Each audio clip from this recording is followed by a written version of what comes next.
Although what he also mentions that also the railways have had a big impact on the riverboat traffic too. That it's dying out, basically. It's dying out. So he's seeing something that he was part of his youth dying, basically, and he kind of comes to terms with that, and realizes that things change, and there's a point where actually he starts to turn his attention more to the second half of his book. It's funny because it's a comedy, but it's also becomes it's a bit like 19th century Bill Bryson, because it's more like a travel diary. He talks about New Orleans.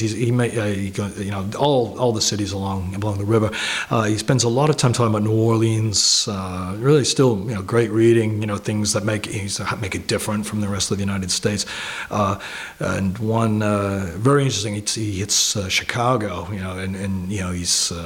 He says, will it ever stop growing? It's the fastest growing city, in history, but in the history of mankind, basically.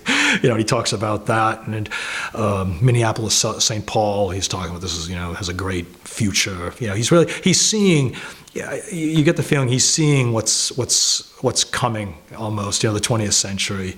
This explosion of technology. Somebody referred to it, the old weird America, the old weird, that strange, eccentric, there was that sort of eccentric quality. You had, a lot of, people that remember outcasts and all these other countries that we would go there to the to the States, and they'd make a life there, and that's dying out. You're starting to get more of a uniformed culture. The Civil War is finished. That had a big influence on this too, and he's sort of preparing. It's almost like he's preparing us for that in a way.